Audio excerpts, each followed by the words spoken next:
오늘 말씀은 단순한 자는 모든 말을 믿으나 분별 있는 자는 자기에 가는 것을 잘 살피느니라 라는 제목으로 하나님의 말씀을 전하고자 합니다. 부제는 중국 우한에서 발원한 코로나19는 하나님의 경고입니다로 정했습니다. 사랑하는 여러분, 지난 주일에는 가정예배를 모두 잘 들으셨는지요? 시국이 시국인 관계로 오늘 역시도 현 시국에 관한 메시지를 준비했습니다.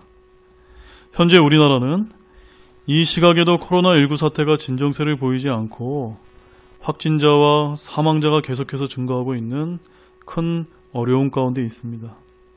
이에 온 국민이 우한 코로나 확산 방지를 위해 애쓰고 있기에 우리 교회도 함께 동참하고 성도 여러분의 건강과 예방 차원에서 가정 예배와 온라인 설교를 하고 있습니다. 특히 저는 이번 한 주 동안 성도 여러분과 가족 모두의 건강을 주님께서 지켜주시기를 간절히 기도하는 마음으로 이 말씀을 준비했습니다. 이미 공지한 바와 같이 다음 주일에는 예방책을 강구한 가운데 교회에서 주일 오전 예배만을 드리겠다고 말씀드렸는데 코로나 사태 추이를 좀 더 지켜보고 일주 더 연기할지 여부를 주중에 알려드리겠습니다. 다만 우리는 히브리서 10장 25절에서 어떤 사람의 습관과 같이 우리의 함께 모이는 일을 패하지 말고 서로 권면하되 라고 말씀하고 있기 때문에 공적 예배를 절대시해서도 안 되지만 하루라도 공적 예배를 재개하기 위해 함께 애쓰며 기도하시기 바랍니다. 저는 목회자로서 이번 우한 바이러스 사태를 영적인 관점에서 예의주시하고 있습니다.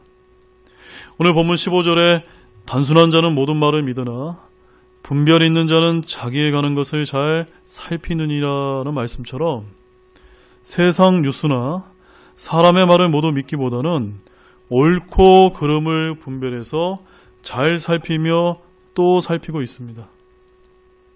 저도 잘 살펴야 하겠지만 여러분 역시도 잘 살피시기 바랍니다. 특히 우리나라의 체제 향방을 다룰지 모르는 중요한 총선을 앞두고 있기 때문에 갖가지 유언비어에 속임당해서 모든 말을 믿는 우를 범하지 않아야 하겠습니다.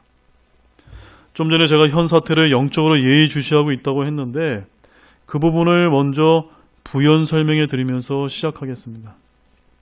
1990년대 다미성교회의 시한부 종말론 문제로 온 나라가 시끄러웠던 적이 있었습니다. 그 일로 인해 한국교회는 휴거에 관한 설교를 거의 하지 않게 되었습니다. 그리고 지난 2014년 4월 16일 박근혜 정부 시절에는 세월호가 침몰되는 안타까운 해상사고가 일어나 세월호 운용사인 청해진 해운의 실질적 지배자였던 구원파 유병원 전 회장이 문제가 되었고 이에 한국교회는 구원파 때문에 거리에서 복음 전할 때 당신은 구원 받으셨습니까? 라는 말조차 꺼내기가 쉽지 않았습니다. 그런데 이번 우한 바이러스 사태는 신천지 문제로 온 나라가 또다시 들썩거리고 있습니다. 우한 바이러스는 말 그대로 중국 우한이 발원지이고 비록 신천지 신도들의 감염 확산에 크게 기여를 한 것은 맞지만 감염 대책 매뉴얼대로 감염원의 유입을 중국으로부터 원천적으로 차단하지 못한 현 정부의 책임이 더 크다고 하지 않을 수 없습니다. 그러나 이번 신천지 문제로 제가 가장 우려하는 부분은 안 그래도 한국교회에서 요한계시록을 잘 가르치지 않았는데 앞으로 이번 일로 우리 교회처럼 계시록 강의나 21장의 새하늘과 새 땅에 관한 말씀을 성경대로 전하는 것조차 큰 조롱거리가 되지 않을까 생각됩니다. 아무튼 다미성교회, 구원파, 신천지 등 모두 사이비 이단으로서 그들이 국가적으로나 한국교회 전체에 끼친 부정적인 악영향은 정말로 이루 말할 수 없이 컸습니다.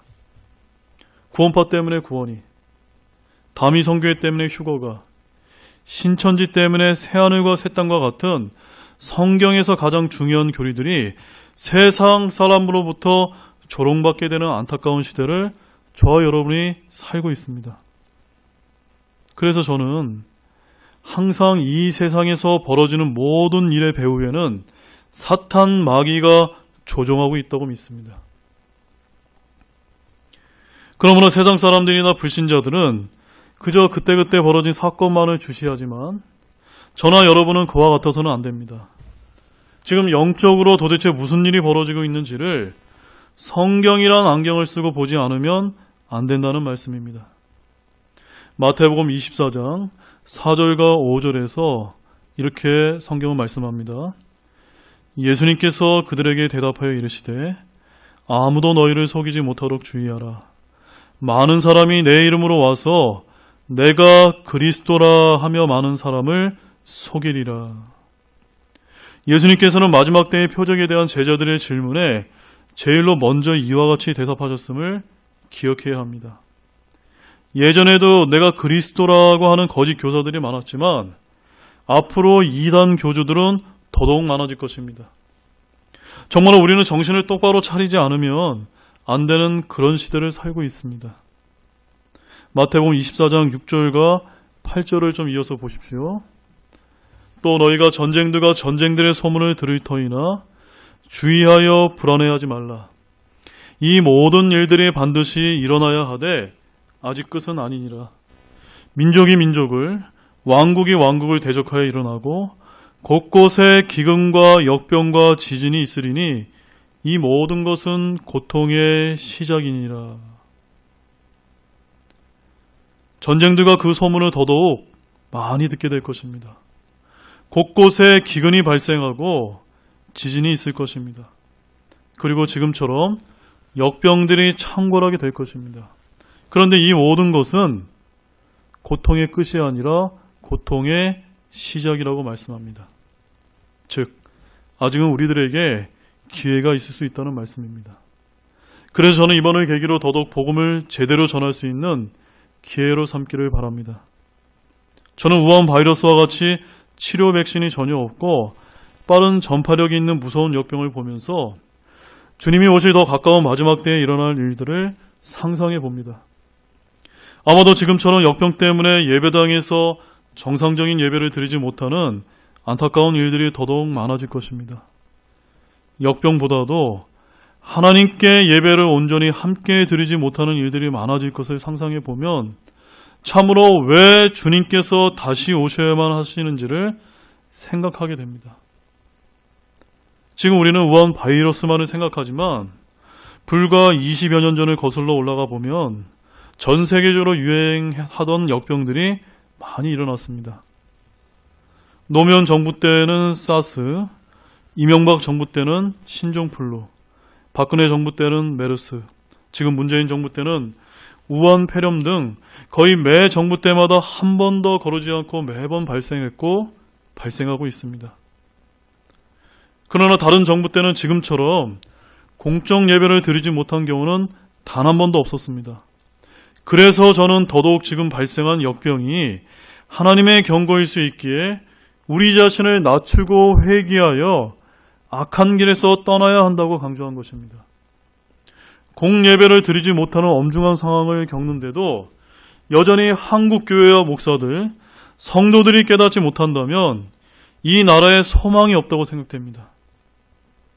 지금처럼 보이지 않는 죽음의 바이러스가 엄습하는 무서운 역병이 내게도 임할 수 있다는 것을 곰곰이 생각하면서 과연 나는 예수님을 믿고 구원받았는지 스스로를 진지하게 점검하는 귀한 계기로 삼으실 필요가 있습니다.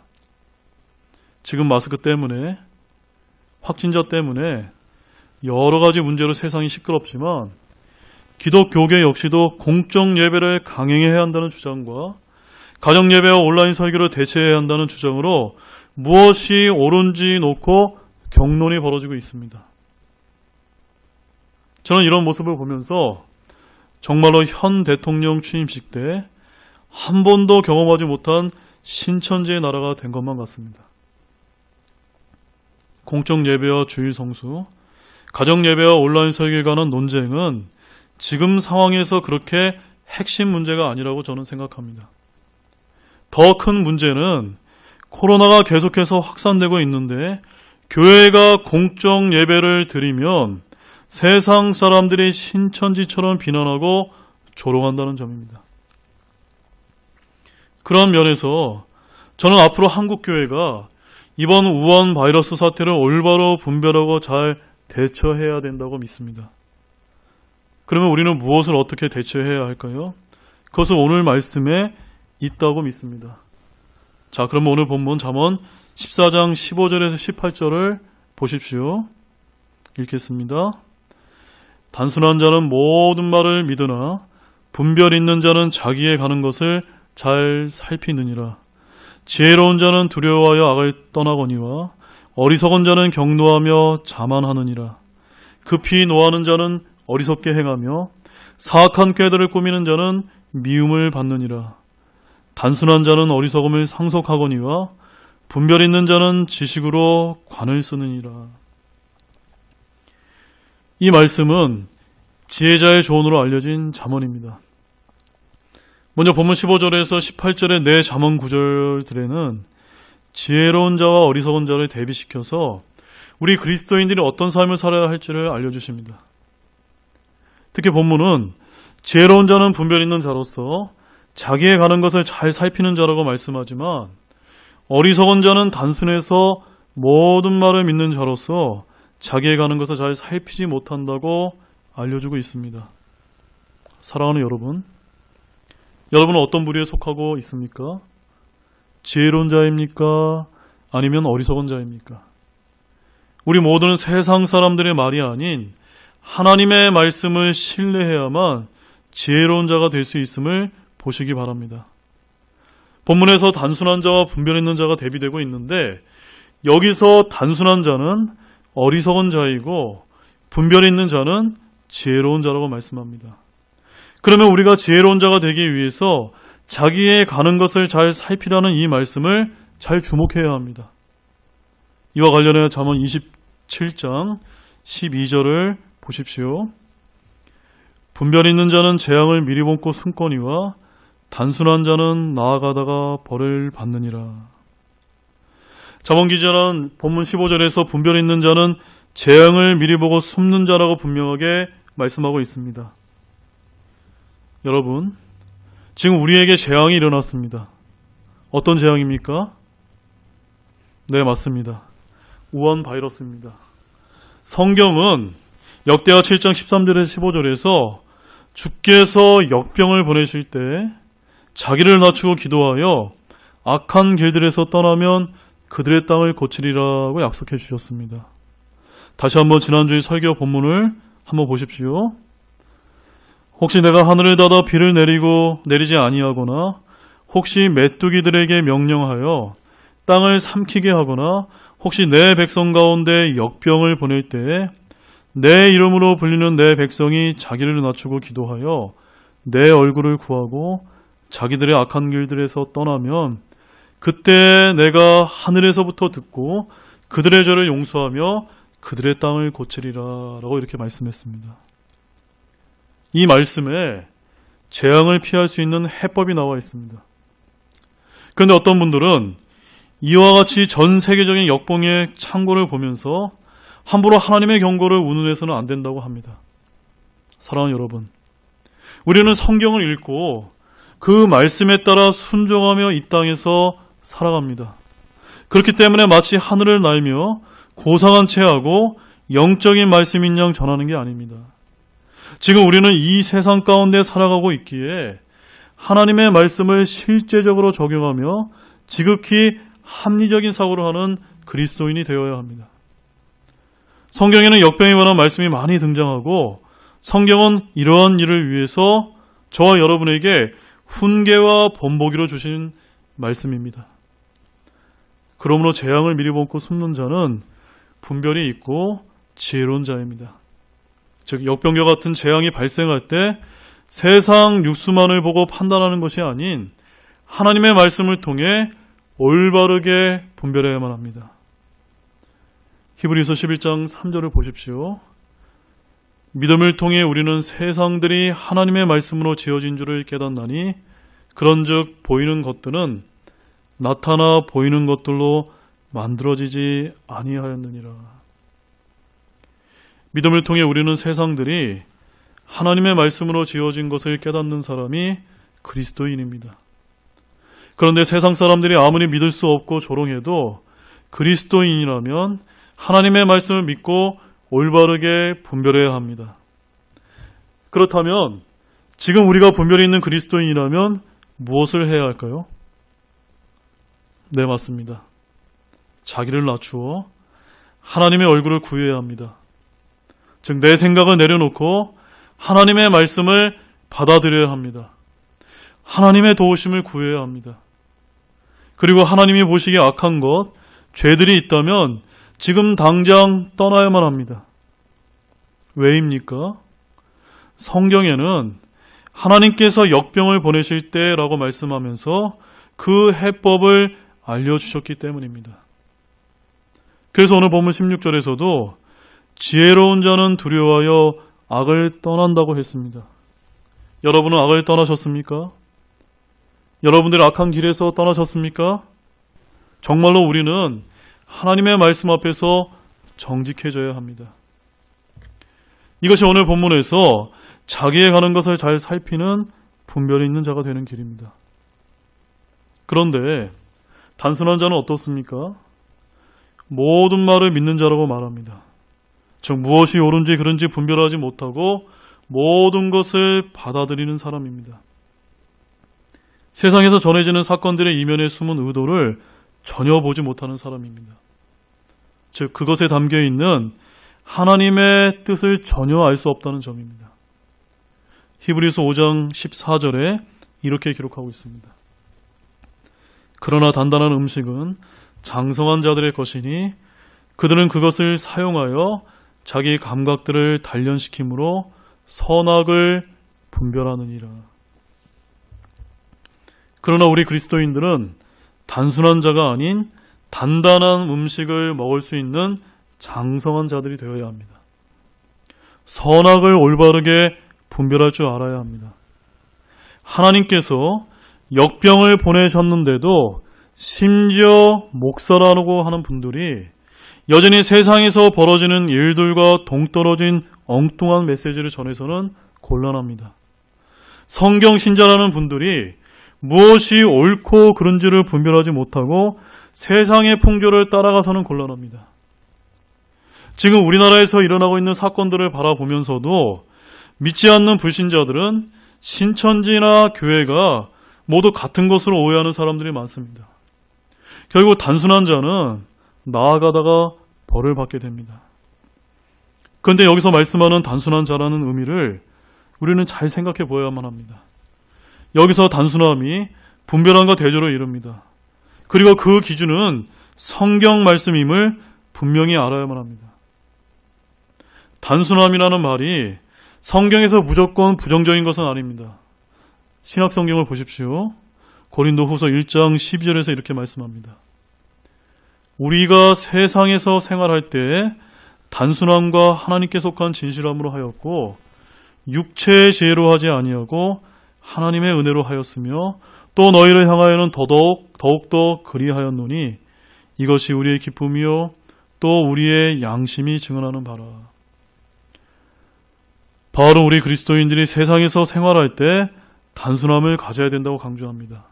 즉 간단한 예를 들어서 성도는 여러 가지 어리석고 해로운 욕심에 떨어져 돈을 사랑함으로 믿음에서 떠나지 말아야 합니다. 그래서 항상 목사도 성도도 돈 문제를 조심해야 합니다. 로마서 13장 8절을 보십시오. 서로 사랑하는 것 외에는 누구에게든지 어떤 것도 빚지지 말라. 다른 사람을 사랑하는 자는 율법을 성취하였느니라. 성경은 남의 돈을 빌리는 것, 즉 대출에 대해 경고합니다. 서로 사랑하는 것 외에는 누구에게든지 어떤 것도 빚지지 말아야 합니다. 그런데 세상에서 생활할 때 단순하지 못해서 탐욕과 낭비로 큰 빚을 지게 되는 경우를 많이 보게 됩니다. 따라서 그리스도인들은 세상에서 생활할 때 단순해질 필요가 있습니다. 성경을 읽고 묵상하고 지켜 행하는 데 방해가 되는 복잡한 생활 패턴에서 벗어날 필요가 있다는 말씀입니다.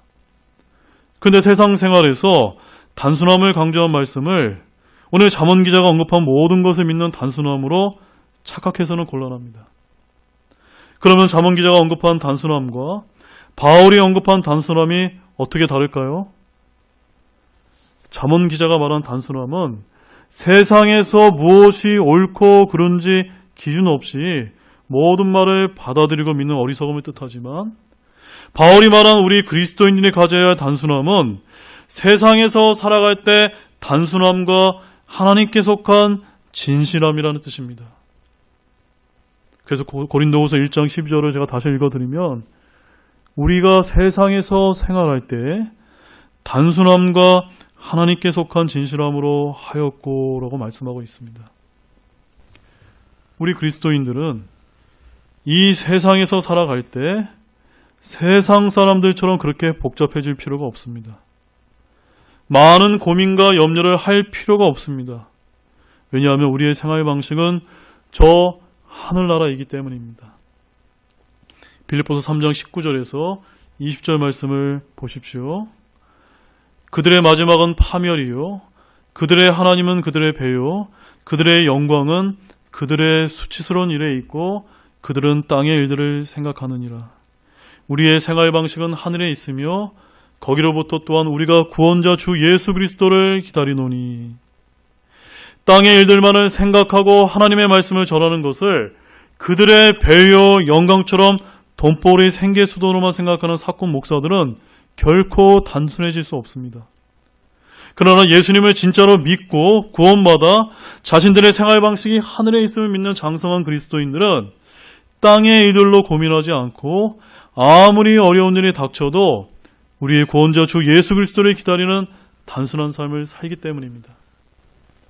더욱이 우리들에게는 이 성경이 들려있기 때문에 얼마든지 생활할 때 단순해질 수 있습니다.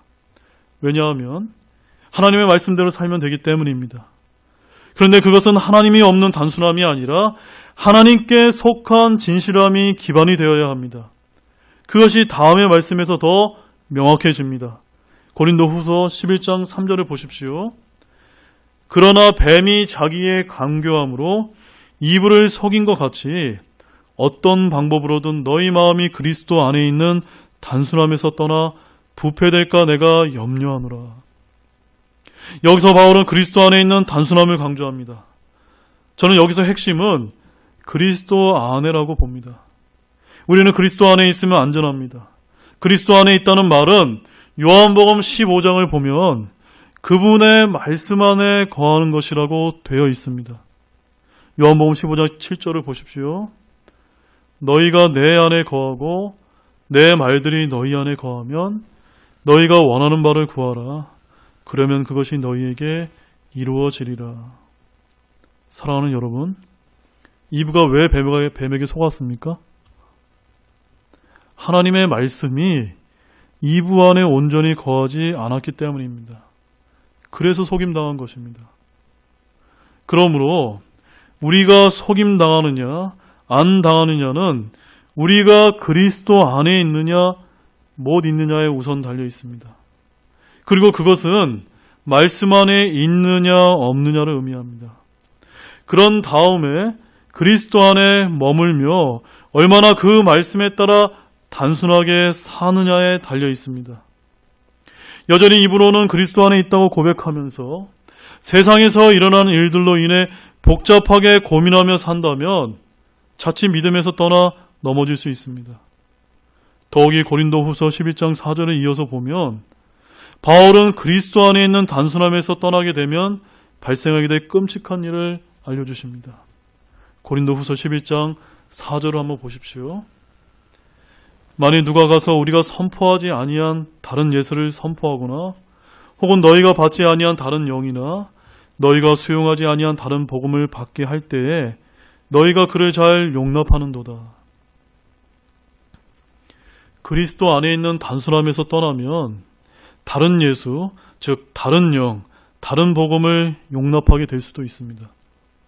즉 예를 들자면 우리는 어떻게 저런 신천지와 같은 이단의 속임을 당하는가라고 생각하게 되지만 얼마든지 그런 일이 일어날 수 있습니다. 따라서 이 세상에 살면서 우리의 삶을 하나님의 말씀에 맞춰서 단순하게 맞출 필요가 있습니다.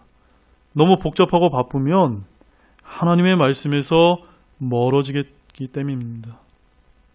다시 본론으로 돌아가서 이처럼 우리는 바울의 가르침과 잠언 기자의 가르침을 잘 비교해서 보아야 합니다. 우리 그리스도인들은 모든 말을 믿는 자들이 아닙니다.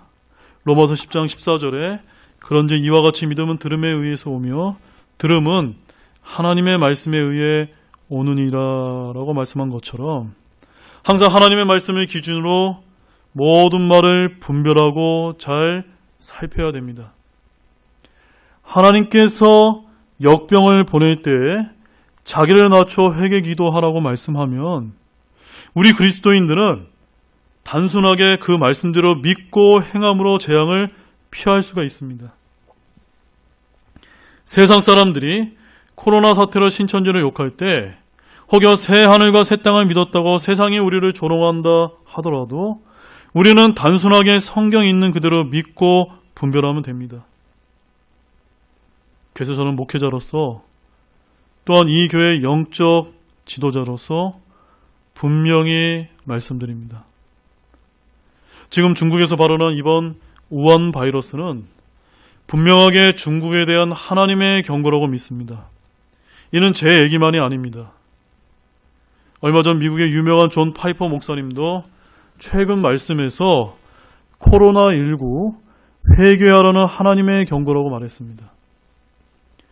기독교를 핍박하는 중국의 주의를 기울일 것을 당부하는 것으로서 하나님께서는 심판을 위해 때때로 질병을 사용하신다고 파이퍼 목사님은 강조하였습니다. 이처럼 시진핑의 중국 공산당은 전 세계 공산화의 확산을 위해 1대1로를 펼치는데 그 정책에 적극 동조하는 친중 성향 국가 지도자들이 있는 나라들에서 특히 우한 바이러스로 많은 사람들이 감염되고 사망하고 있습니다. 즉 역병이 창궐하여 사망자가 넘쳐나는데 중국의 1대1로 때문에 중국으로부터 들어오는 입국을 차단하지 않은 국가들이라는 공통점이 있습니다. 지난 3일절에 인터넷 검색어 1위를 한 놀라운 일은 반일이 아니라 차이나 게이트였다고 합니다. 어떤 중국 조선족에 의해 밝혀진 사실인데 중국 공산당이 조선족으로만 이루어진 약 1,000만 명가량의 댓글 부대를 조종해서 우리나라에서 여론전을 펼쳐왔고 내정에 간섭하고 있다는 내용이었습니다. 이것이 만약 사실이라면 우리나라는 자유민주주의 국가인데 중국 공산당이 공산화를 위해 공작을 벌인 엄청난 일이 아닐 수 없습니다. 고린도전서 4장 5절을 한번 보십시오. 거기에 이렇게 기록되어 있습니다.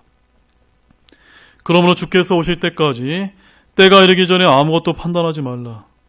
그분께서 어둠에 감추어진 일들을 빛으로 가져가 드러내시고 마음의 의도들을 드러내시리니 그때 각 사람이 하나님께 칭찬을 받으리라. 이 말씀은 제가 참으로 좋아하는 말씀입니다.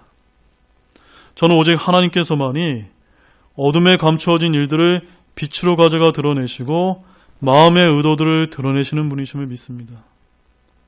그동안 우리나라는 하나님께서 풍요롭게 살게 만들어 주셨는데도 불구하고 하나님의 은택을 잊고 여러 정부를 거치면서 영적으로 많이 타락하다 보니 악한 정부를 세우셔서 대한민국 국민들과 한국교회 성도들을 깨우기 위해 하나님께서 지금의 일들을 행하셨다고 저는 그렇게 보고 있습니다.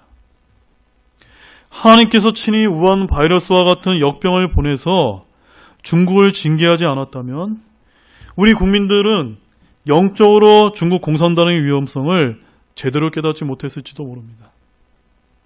사랑하는 형제자매 여러분, 지금 종북 주사파 운동권 출신 정치인들은 거의 대부분이 친중 정치인들이라고 보입니다. 그들이 내세우는 근거로 과거 일본 식민 통치 시절에 상해 임시정부를 세울 때 중국이 우리나라를 도왔다는 것을 명분으로 내세웁니다. 그러나 이것은 속임수입니다. 당시 우리나라의 독립운동을 지원한 중국 정부는 지금의 중국 공산당을 만든 모태똥이 아니라 대만으로 쫓겨나 중국 국민당의 장개석이었다고 정해집니다. 그러한 논리라면 지금 우리나라는 대만과 가까이 해야 하는 것이지 기독교를 억압하는 중국 공산당을 지지해서는 안 됩니다. 지금 시진핑의 중국은 기독교를 탄압하고 교회를 허물고 있습니다. 그런데 이런 중국의 실체를 알면서도 중국몽을 꿈꾼다는 것은 하나님의 은혜를 잊은 것입니다. 하나님께서는 기독교인이었던 이승만 초대 대통령을 건국 대통령으로 삼아주셨고, 대한민국은 국회에서 재헌 기도문을 낭독함으로 세워진 그런 나라입니다. 하나님의 은혜로 세워진 나라가 바로 자유 대한민국입니다. 이번 정부는 기독교와 결코 양립할 수 없는 사회주의라는 잘못된 국가 정책으로 토지 공개념, 동일임금, 동일노동을 끊임없이 시도하고 있는데, 아마도 하나님께서 중국의 우한 바이러스와 같은 역병을 보내지 않았다면 국민들과 한국교회 성도들은 도대체 우리나라가 무엇이 영적으로 문제인지 결코 깨닫지 못했을 수도 있습니다. 물론 코로나19로 안타깝게 돌아가신 분들이 계시지만 우리는 하나님의 섭리적인 관점에서 바라보아야 합니다. 더욱이 24만 명이나 될 정도로 성장한 신천지와 같은 무서운 이단의 문제점도 이번 사태가 아니었다면 전혀 깨닫지 못했을 수도 있습니다. 이처럼 우한 바이러스 사태의 교환을 통해서 우리나라와 한국교회는 이 나라의 사회주의화를 막음으로 반기독교 세력으로부터 우리나라를 지켜야 하고, 신천지와 같은 사악한 이단들로부터 한국 교회와 성도들을 보호할 수 있는 계기가 되기를 진심으로 소망합니다. 이제 결론을 맺겠습니다. 끝으로 본문 18절을 보십시오. 단순한 자는 어리석음을 상속하거니와 분별 있는 자는 지식으로 관을 쓰느니라. 사랑하는 여러분, 여러분은 무엇을 상속하시겠습니까? 이 세상에 속이려는 자의 세상 뉴스만을 믿고 어리석음을 상속하시겠습니까? 아니면 하나님의 말씀에 따라 여러분의 가는 길을 잘 살펴서 바르게 분별하심으로써 지식으로 관을 쓰시겠습니까? 이번 중국 우한에서 발현한 코로나19는 하나님의 경고입니다. 지금 우리가 해야 할 일은 하나님께서 우리나라에게 다시금 회개할 기회를 주시고자 한다는 것을 깨닫고 알리는 일입니다. 우리가 자기를 낮춰 회개 기도하고 하나님의 얼굴을 구해야 할 때입니다. 동성애와 같은 소돔의 문화와 반기독교적인 것을 올바르게 분별하지 못하고 옹호했던 악한 길들에서 떠나야 할 때입니다. 하나님이 없는 유물론 사상을 기초로 한 사회주의, 공산주의 사상을 추구하며 정치 지도자들을 추종함으로써 신앙의 자유를 가로막게 했던 악한 길들에서 떠나야 할 때입니다. 더욱이 우상숭배와 음행, 탐욕과 같은 개인적인 죄악으로 인해 하나님으로부터 멀어져 있던 악한 길들을 저와 여러분이 추구해 왔다면 이번에 회개하고 떠나야 할 때입니다. 그러면 하나님께서 우리들의 땅을 고쳐주실 것입니다. 우리들의 신앙의 자유를 지켜주실 것입니다. 우리들의 전통적인 기독교 가치관과 신앙을 지켜주실 것입니다. 분별이 있는 성도들에게는 지식으로 관을 씌워주실 것입니다. 마지막으로 잠언 14장 15절 말씀을 읽고 마치겠습니다. 단순한 자는 모든 말을 믿으나 분별 있는 자는 자기에 가는 것을 잘 살피느니라. 저와 여러분 모두가 역병의 재앙이 창궐한 이 어려운 때에 하나님의 말씀을 잘 분별해서 우리의 가는 것을 잘 살피실 모든 귀한 성도분들이 되시기를 우리 주 예수 그리스도의 이름으로 축원드립니다. 기도하시겠습니다. 하나님 아버지 감사합니다. 오늘 말씀을 통해서 우리가 어떠한 삶을 살아야 될지 지혜의 말씀을 주시며 너무나 감사를 드립니다.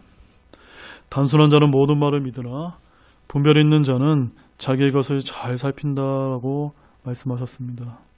우리가 하나님의 말씀으로 이 세상을 올바르게 분별해서 세상에 전해지는 어떤 이야기도 우리가 하나님의 말씀을 통해 잘 분별하고 무엇이 옳고 그른지를 잘 분별할 수 있도록 지혜를 허락해 주시기 원합니다. 우리나라가 매우 어렵습니다. 우리나라를 주님께서 지켜주시고 이 우한 바이러스를 하루속히 종식시켜 주셔서 예배가 부활되고 우리나라 국민들과 성도들이 마음 놓고 거리를 활보하며 복음을 전하고 예배를 드릴 수 있는 그런 날이 다시 회복될 수 있도록 주님께서 긍휼을 베풀어 주시기를 원합니다. 정말로 감사를 드리며 이 모든 말씀 예수님의 이름으로 기도드렸습니다.